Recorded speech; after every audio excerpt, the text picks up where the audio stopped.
estábamos platicando, estaba haciéndoles una presentación, ¿no? Bueno, entonces estábamos hablando acerca del agua en el organismo, en qué lugares se encuentra esta. Sabemos que es un compuesto indispensable para la vida, y estábamos hablando acerca justamente de pues las funciones, ¿no?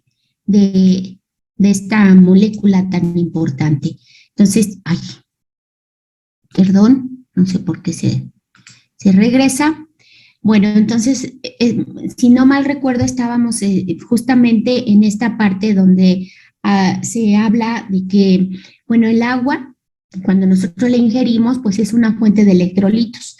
Electrolitos importantes como son el sodio, el potasio, el cloro, que van a participar en diversos procesos fisiológicos. Y hablábamos justamente del concepto de electrolito, en donde estábamos recordando, ¿no?, de sus cursos anteriores de química, que, bueno, desde el punto de vista químico, un electrolito, pues es un átomo o conjunto de átomos que tienen carga eléctrica.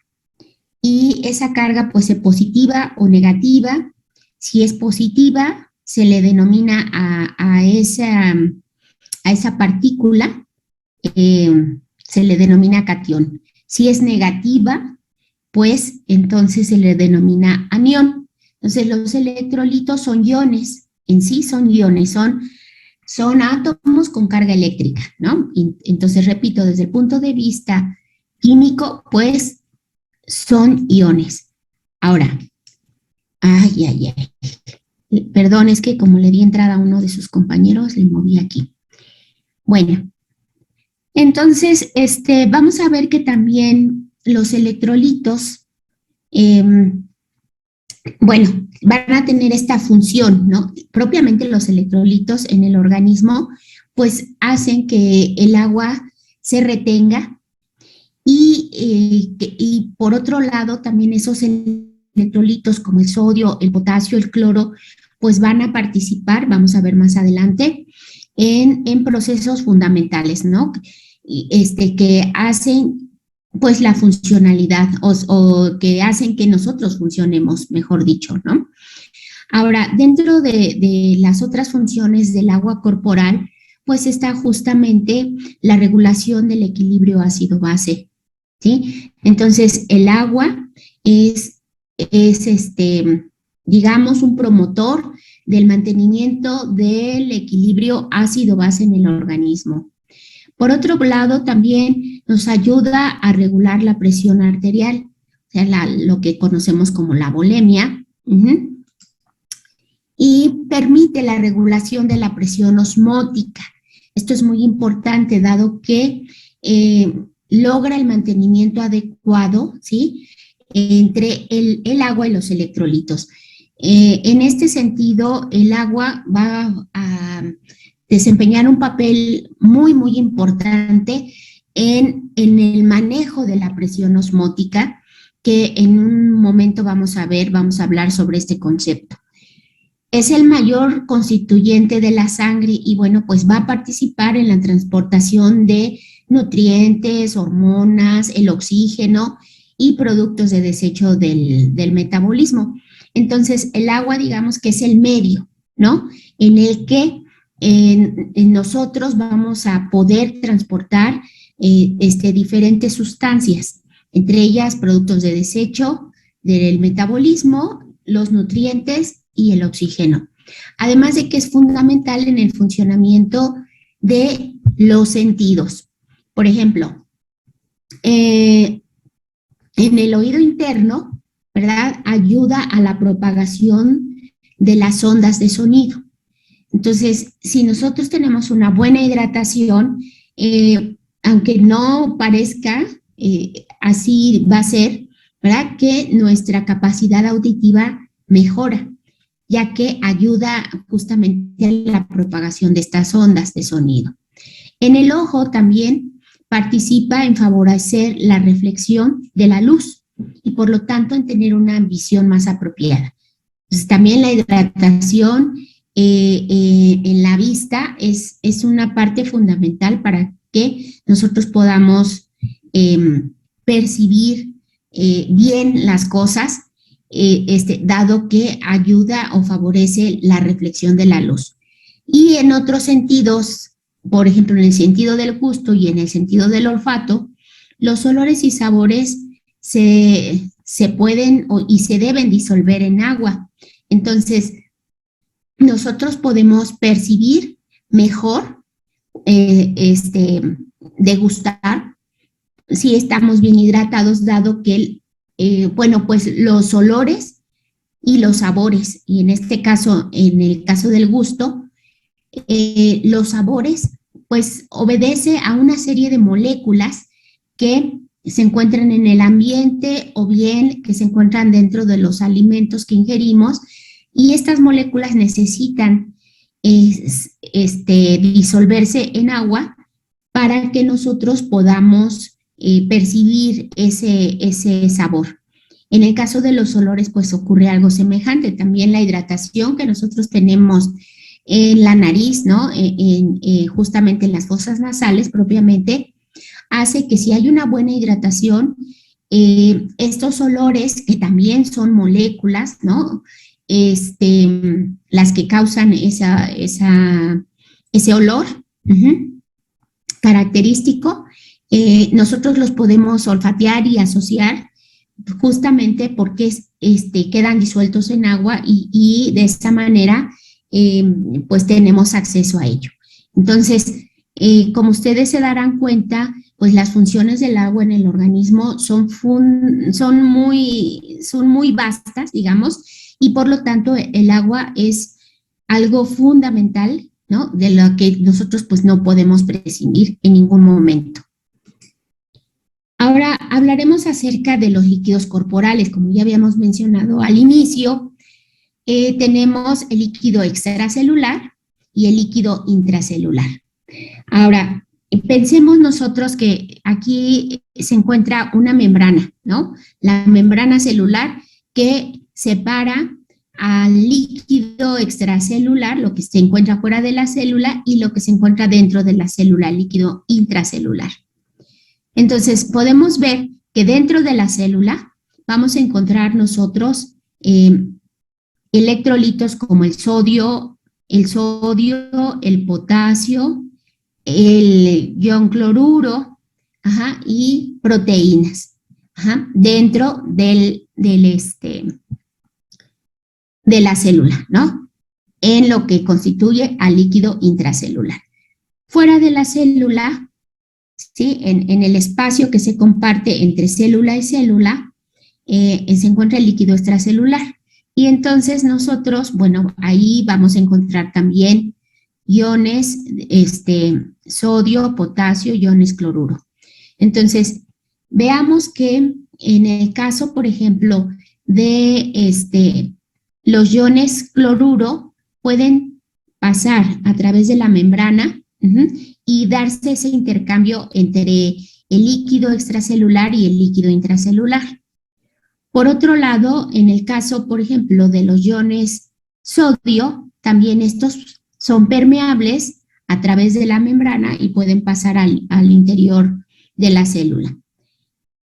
Por otro lado, en el caso del, digamos, el potasio es un ion que predomina en el líquido intracelular y que entonces la existencia del potasio en el líquido extracelular se debe a que de la célula pasa hacia el líquido extracelular.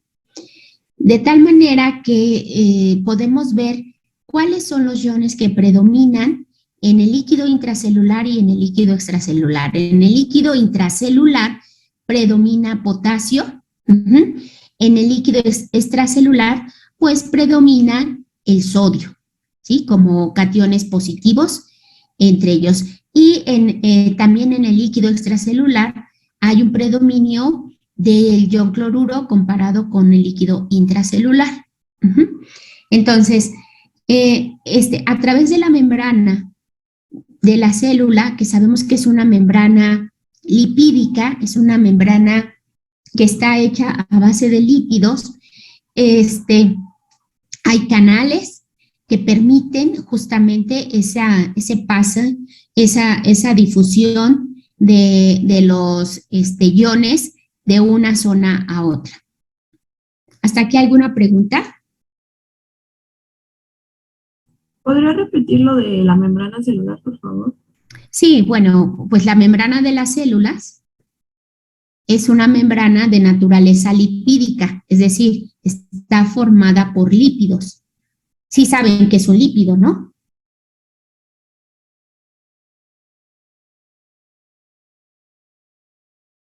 ¿O no saben que es un lípido?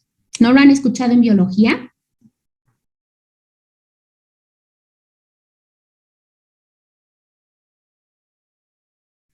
Sí, es una fuente, sí es una fuente de energía, pero en el caso, por ejemplo, como constituyente de la membrana celular, pues es justamente lo que le da la forma, lo que delimita a lo que se encuentra dentro de la célula y fuera de la célula. Entonces, la estructura, o sea, el tejido que constituye a la membrana de la célula es una membrana de lípidos. Entonces, los lípidos son sustancias que sí, por una parte tienen una función energética, pero por otro lado también tienen una función estructural. ¿Por qué? Pues porque van a ser parte de la estructura de las membranas celulares. Ahora, el hecho de que sean lípidos los que constituyen a la membrana va a dar una característica fundamental. Estas bolitas, digamos, esta zona que está aquí marcada en rojo y esta zona más larga, nos está hablando de que esta es la zona polar de la estructura del lípido, porque el lípido tiene en su estructura dos partes, ¿no? Una polar, ¿sí? Y una no polar. La no polar es una cadenota grandota de átomos de carbono. Y entonces, esta zona polar es pequeña, esta zona no polar es grande, y lo que hace es que la parte polar esté expuesta o se orienta hacia el líquido intracelular, lo mismo que en el líquido extracelular. Tiene que ser así porque entonces, al estar en contacto esta parte que es polar, permite la difusión de los iones. Si estuviera invertida justamente, que la zona no polar estuviera en contacto con los iones, entonces estos no podrían pasar. ¿Sí? Por lo tanto, es importante entender que los lípidos van a constituir estructuralmente a la célula. Y vean, es una doble capa de lípidos. Digamos que la membrana celular está constituida por una bicapa. Aquí es una capa y otra capa de lípidos. Entonces, esto es justamente para que la zona o la región polar del lípido, propiamente dicho, esté en contacto con los iones y bueno, esta zona polar frente a un ion positivo o negativo, esto hace que haya una atracción y por lo tanto pueda pasar a través de esos canales, puedan pasar esos iones. Si estuviera invertida la polaridad, es decir, la parte no polar hacia el exterior y la polar al interior, simplemente no podría darse este paso. Entonces, aquí es fundamental entender cuál es esa función que va a desempeñar la membrana de la célula, esta membrana de naturaleza lipídica. Ahora, pues hablemos sobre la composición del líquido extracelular y el líquido intracelular, que de alguna manera ya lo estuvimos analizando en la diapositiva anterior. Entonces, la concentración de los iones presentes en el líquido extracelular y en el líquido intracelular se mide en miliequivalentes por litro. Esas son las unidades de concentración que vamos a analizar más adelante. Y que haremos cálculos de esto, en fin. Bueno, entonces aquí nosotros vamos a encontrar la zona del líquido extracelular y la zona del líquido intracelular. Como ya vimos, pues hay iones que van a estarse compartiendo entre ambos líquidos, y digamos que hay iones, por ejemplo, como el ion cloruro, que va a predominar en la zona extracelular, el sodio, como habíamos visto también, ¿sí? Y hay otros iones que no mencioné, ¿verdad? Que no están allá presentes en la otra diapositiva, pero que están presentes en una alta concentración. Por ejemplo, en el líquido intracelular está el ion fosfato, está el ion bicarbonato. Las proteínas no son iones, está el potasio, ¿no? Que ese sí se menciona, que predomina, su presencia predomina en el líquido intracelular, y también vamos a encontrar concentraciones más bajas, pero sí presentes, de iones calcio y iones magnesio. Que vamos a ver que predominan en el líquido intracelular en comparación con el líquido extracelular. Entonces, sí vamos a encontrar en el líquido extracelular calcio y magnesio, pero en menor concentración. Ahora, aquí están concentrados lo que o podemos evidenciar, digamos así, en esta imagen, los cationes que se encuentran presentes en ambos líquidos, en el líquido extracelular y en el líquido intracelular.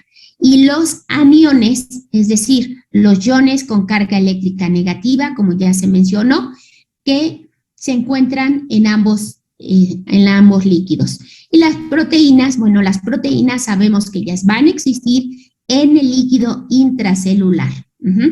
Las proteínas propiamente dicho se van a encontrar dentro. Hay algunas proteínas de bajo peso molecular que logran atravesar la membrana, pero no es usual, ¿sí? Más bien, el que se encuentren proteínas fuera de la célula, eso ya implica, pues, una enfermedad. Entonces, digamos que el sitio donde vamos a encontrar las proteínas va a ser dentro de la célula.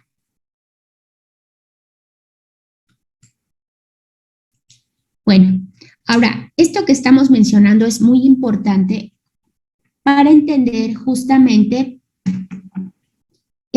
un fenómeno que, pues que ocurre en nuestro organismo y que es justamente el fenómeno de ósmosis.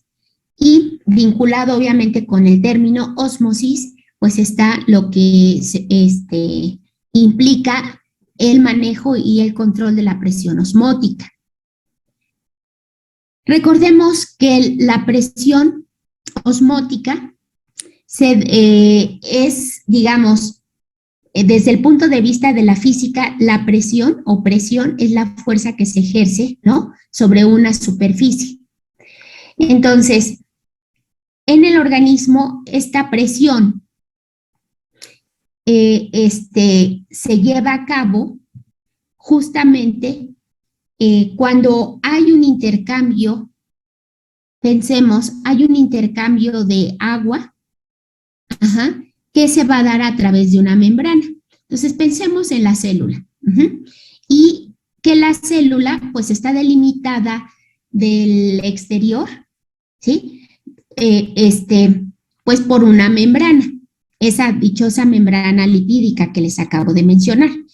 Esa membrana lipídica es una membrana semipermeable. ¿Qué quiere decir esto? Quiere decir que va a dejar pasar algunas sustancias y otras no. O sea, lo hace de manera selectiva, por eso es semipermeable. Si fuera permeable, entonces dejaría pasar a todo, ¿no? Entonces, esta membrana semipermeable, pues va a dividir, va a delimitar a lo que hay dentro de la célula y lo que hay fuera de la célula. Entonces, dentro de la célula, como ya lo vimos, me voy a regresar dos diapositivas. Dentro de la célula hay muchos iones y hay proteínas. Entonces, eso se encuentra dentro de la célula. Hay una, entonces, mayor concentración de solutos, si así lo queremos ver. Entonces, ¿qué significa esto? Que dentro de un medio acuoso, porque el medio donde se llevan a cabo estos intercambios es agua, en nuestro organismo no circula otro disolvente que no sea agua. Entonces, el medio es acuoso, aquí existe una gran cantidad de sustancias, de iones propiamente dicho, y de proteínas. Fuera existe una menor cantidad de solutos. Entonces, el agua es aquí el disolvente. Y ahora, ¿qué es lo que va a pasar? Aquí vemos que tenemos un medio sumamente concentrado. Entonces, ocurre que el agua tiene una capacidad para difundir de la zona de menor concentración a la zona de mayor concentración. Entonces, el agua va a empezar a hacer un proceso de difusión. Y esto entonces provoca que el agua, al estar difundiendo, ¿sí?, ayuda a que se alcance la presión osmótica. ¿Qué es este concepto? La presión osmótica es, digamos, es la fuerza que van a ejercer los solutos sobre la membrana celular, ¿sí? Entonces, estos partículas ejercen una presión sobre la membrana celular. Entonces, al estar ejerciendo esa presión sobre la membrana celular, eso es una señal para que el agua que se encuentra fuera de la célula ingrese para que entonces frene la presión osmótica, es decir, para alcanzar esa presión osmótica.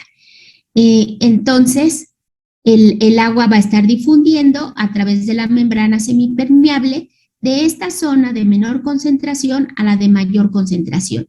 Y justo a este proceso en el cual el agua difunde de esta zona menos concentrada a la más concentrada, se le llama ósmosis. Y este fenómeno de ósmosis va a ocurrir para que se compense esa presión que están ejerciendo estos solutos sobre la membrana. Y de esa manera, entonces, nosotros podemos balancear la presión osmótica en la célula. ¿Hasta aquí alguna pregunta?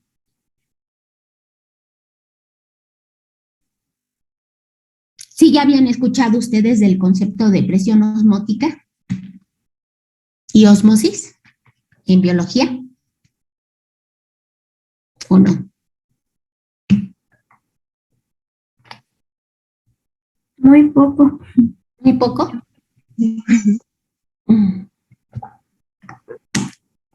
Bueno, pues vamos a continuar entonces. No sé si hay alguna pregunta. No, profesora. ¿No?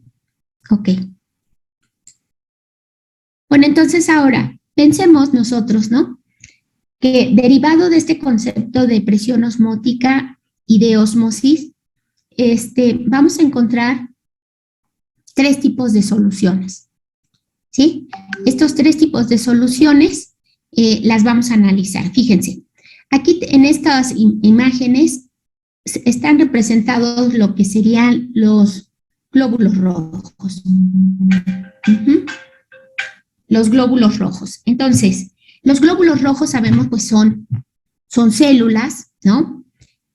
Que están formadas por una proteína que se llama elastina y dentro del glóbulo rojo se encuentra otra proteína muy, muy importante que es la hemoglobina, que es la hemoglobina, pues es la proteína encargada justamente del transporte del oxígeno a través de todo del organismo, ¿no? Entonces, propiamente la hemoglobina se va a encargar de la oxigenación de todos los tejidos y que el oxígeno llegue a todas partes del cuerpo. Bueno, entonces lo hace estando en este tipo de células, ¿no? Que son los glóbulos rojos. Ahora, los glóbulos rojos cuando se encuentran en un medio en el cual la presión osmótica del interior y del exterior es igual, cuando la presión del exterior y del interior, la presión osmótica es la misma, entonces decimos que ese glóbulo rojo se encuentra inmerso en una solución isotónica.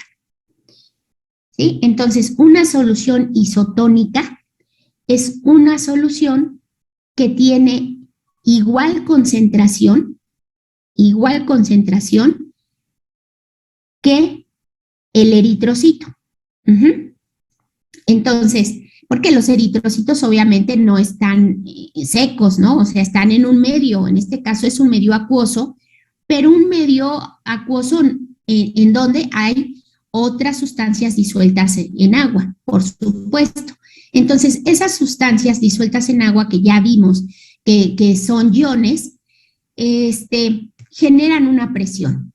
Cuando la presión ejercida por esos iones es igual a la presión ejercida por las sustancias que se encuentran dentro del eritrocito, decimos que esa muestra de sangre se encuentra en una solución isotónica. Acuérdense que el término iso significa mismo o igual.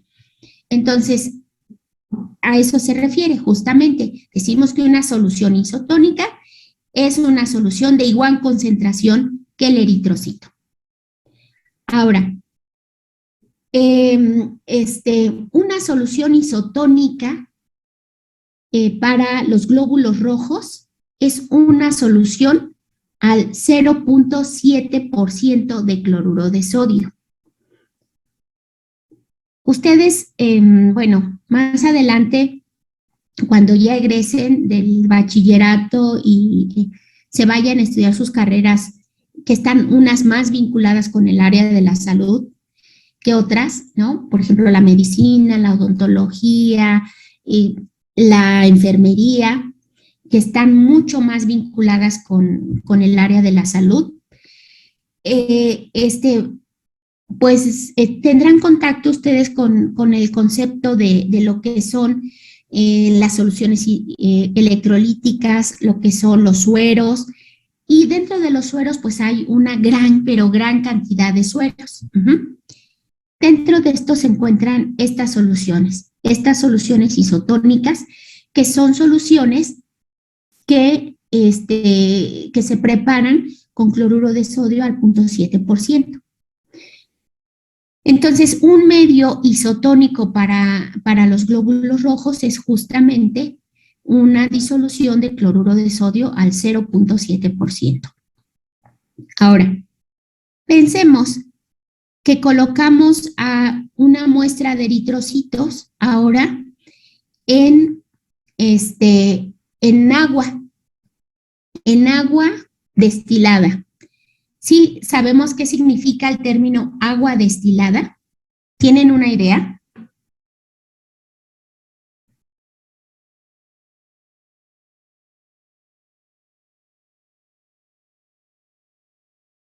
¿Qué significa el término agua destilada? Es agua en su estado más puro, ¿no? Sí. ¿Qué pasa por un estado de purificación? ¿Qué pasa?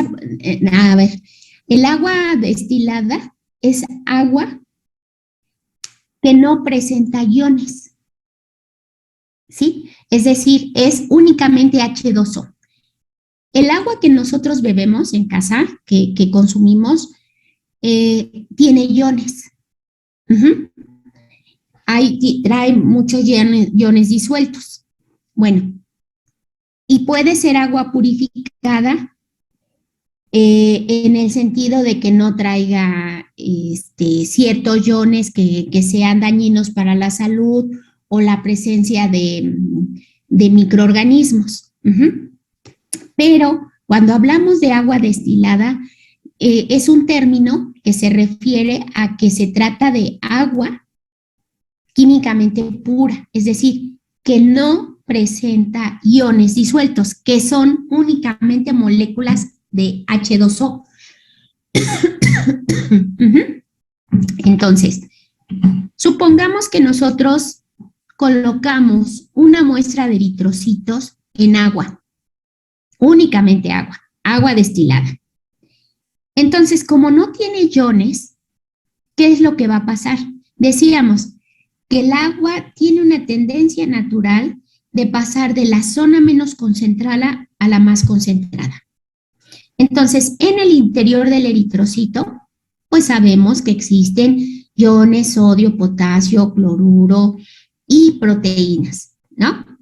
Todas esas sustancias ejercen una presión sobre esta membrana, sobre la membrana del eritrocito. Pero entonces, cuando nosotros colocamos una muestra de sangre en un tubo de ensayo, imagínense, donde hay únicamente agua destilada, es decir, agua que no tiene iones, entonces, ¿cuál es la zona más concentrada? ¿Cuál será la zona más concentrada? ¿La región intracelular o la región extracelular?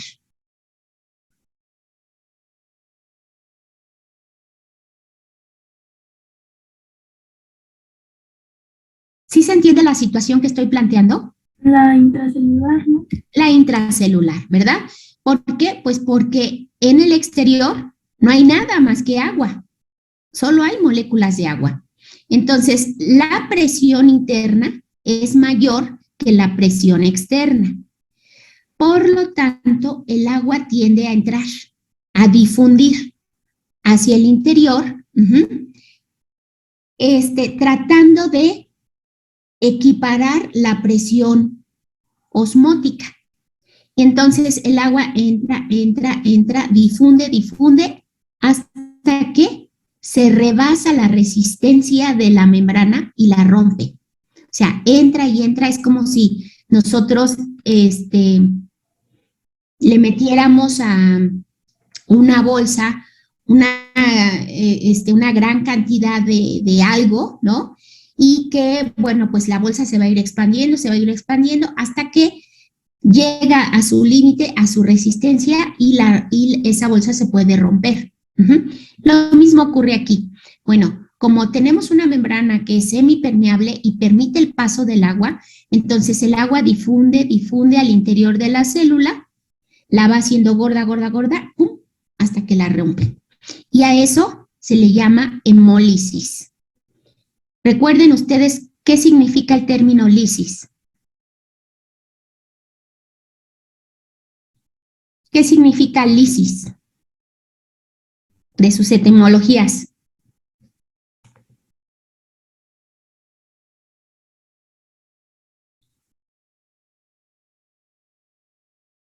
¿No se acuerdan qué es lisis? ¿Solución? No. Lisis. Lisis es rompimiento. ¿Sí? Hemólisis, ¿qué significa? ¿Qué es hemo? Sangre. Sangre. Ay, por favor, no me espanten.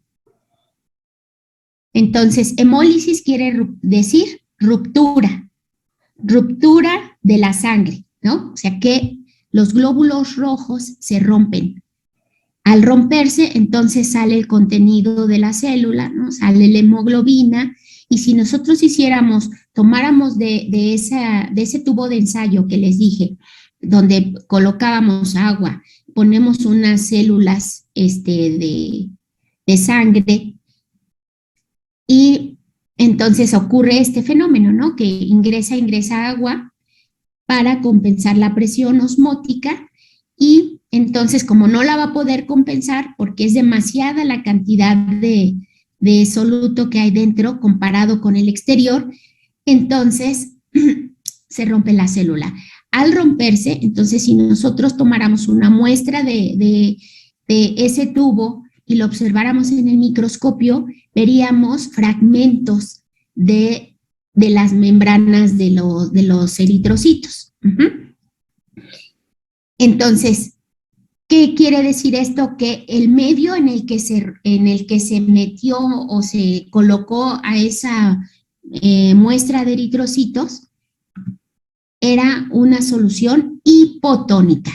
¿Qué quiere decir hipo? Menor. Entonces, una solución hipotónica es una solución de menor concentración que el del interior de la célula. ¿De acuerdo?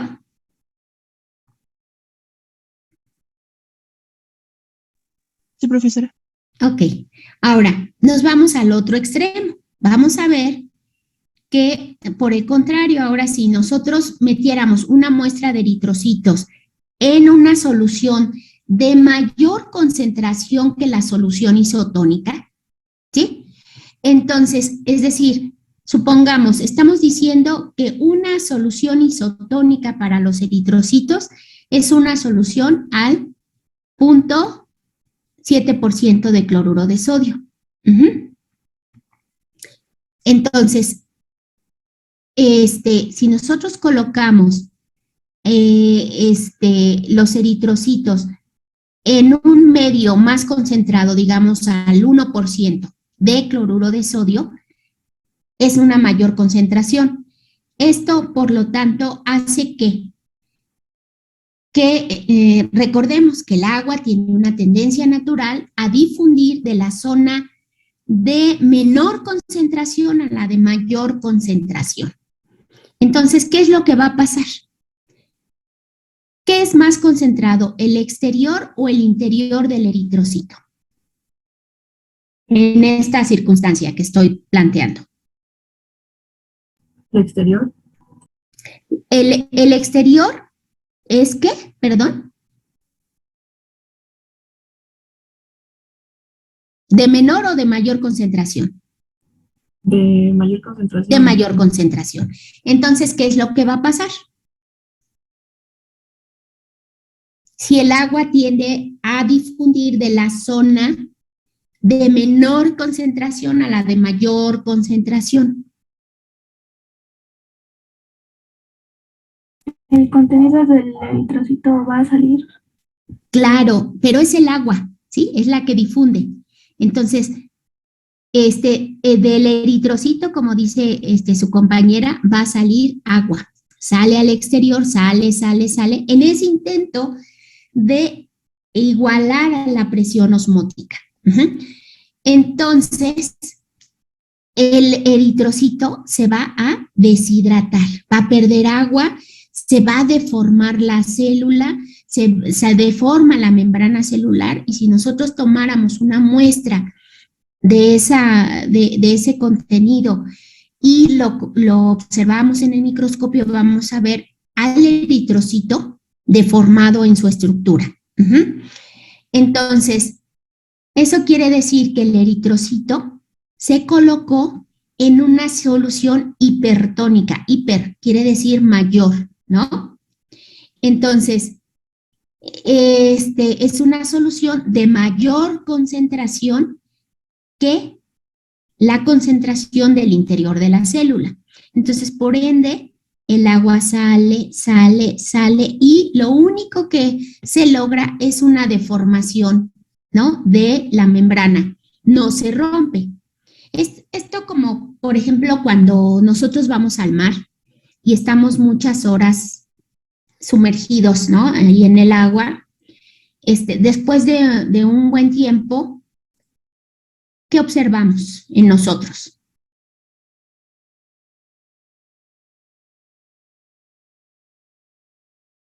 Como que se arruga la piel, bueno, las Exacto. yemas, perdón, de los dedos. Así es, ¿verdad, Caro? Es exactamente, o sea, si estamos sumergidos ahí un rato y luego salimos, entonces vamos a ver las plantas de los pies, las manos, como dice Caro, arrugaditas, ¿no? Entonces, esto quiere decir que como el agua de mar es agua con una altísima cantidad de sustancias disueltas, eso genera una gran concentración, ¿no? Dentro del agua, en donde nosotros estamos sumergidos. Y nosotros, bueno, pues somos un sistema abierto, un sistema en el cual, a través de la piel, nosotros estamos perdiendo agua constantemente. Y estando sumergidos justamente en este tipo de agua muy rica en sustancias, en sales propiamente, entonces provocamos una deshidratación y por lo tanto macroscópicamente las células, ¿no? Las vamos a ver nosotros deformadas, deshidratadas. ¿Por qué? Pues porque estuvimos cediendo mucho del agua de nuestro organismo hacia el exterior y eso es lo que trae en consecuencia. Entonces, a este fenómeno, ¿no? En donde la célula se va a deformar, pero no se rompe, se le llama plasmólisis. Entonces aquí la célula plasmática no se rompe, no llega a la ruptura, sino que simplemente hay una deformación. Y se debe justamente a esa capacidad que tiene el agua para difundir.